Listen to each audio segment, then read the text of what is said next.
There's a particular moment many leaders are experiencing right now, even if they haven't quite named it yet.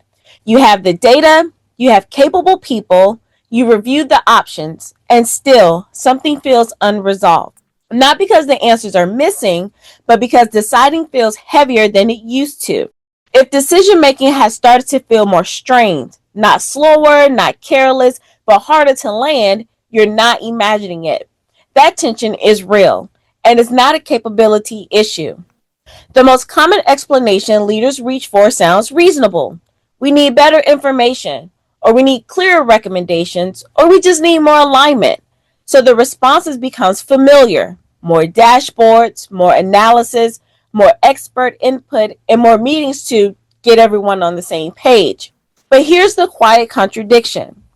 If information were the constraint, then decision making would feel easier by now, not more fraught. And yet, many leadership teams are experiencing the opposite. The misdiagnosis is subtle but consequential. Leaders assume the challenge is knowledge when the challenge actually has shifted to judgment. You can see this shift showing up in small, easy to miss ways. Decisions that used to be made at one level now escalated. Calls that should be routine now feels risky. And teams hesitate not because they don't care, but because the consequences feel harder to predict. Now, from the outside, everything looks thoughtful. But from the inside, leaders feel pressure without clarity, responsibility without clear authority, and accountability without clean decision lines. Now, this isn't a failure of intelligence. It is, however, a failure of noticing when the nature of the work has changed. Now, here's actually what's happening. In stable environments, expertise does most of the work. Experience plus precedent produces reliable outcomes. But as complexity increases, the variables multiply, the trade-offs conflict, and downstream consequences stretch even further. The work quietly shifts from, well, what is the right answer? And then it shifts to, which risk are we willing to carry and on whose authority? And that is the judgment that needs to take place. Now, judgment isn't about having more information. It is, however, about deciding what matters most when not everything can be optimized. Most organizations never formally design for this type of shift, so judgment becomes implicit, diffused, situational, unowned, and leaders don't notice this transition until decision making itself starts to strain. Judgment is difficult to notice because it doesn't announce itself. There's no alert that says, this is no longer an expertise problem. Instead, it shows up as prolonged discussion, careful delay, over analysis framed as diligence, hesitation framed as responsibility. And from the outside, it looks like care, but from the inside, it feels like friction.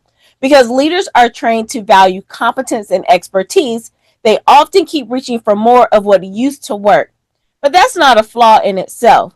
It is a mismatch between what the system rewards and what the moment actually requires. So here's where this becomes more of an individual leadership challenge. Judgment doesn't fail because leaders lack insight. It fails because organizations distribute responsibility without distributing the clarity. At scale, authority fragments, accountability overlaps, and incentives pull in different directions. So judgment gets diluted across all roles, across functions, and across meetings. No single person is wrong, but no one fully owns the decision either. This is why informal alignment conversations stop working, experienced leaders feel unsure despite their expertise, and teams sense risk but can't quite name where it lives. And at a certain point, individual reflection is no longer sufficient because the system itself obscures what needs to be seen. When judgment becomes the real constraint but isn't recognized, predictable patterns emerge. High performers slow down first, not because they lack drive, but because they see the risk more clearly. Decisions drift upward, concentrating pressures at the top. And caution gets mistaken for alignment because no one is openly resisting. And over time, the cost isn't just delayed decisions, it's an erosion of trust, erosion of momentum, and erosion of confidence in the system itself, all while everyone appears competent. This is where many leadership teams stall. They sense that something is off. They can articulate the tension and they talk about it intelligently. But the strain remains because judgment isn't something most organizations can simply introspect their way into. It has to be surfaced deliberately, it has to be examined structurally, and it has to be made visible across the system. And when that doesn't happen, even strong leadership teams find themselves circling the same decisions, not because they're indecisive, but because the work itself has shifted. So the question leaders need to sit with isn't, do we have enough information? Instead, the question is, have we noticed that judgment, not expertise, has become the work? Because when judgment is required but not designed for, every capable organization begins to stall. And if this feels unresolved, that's intentional.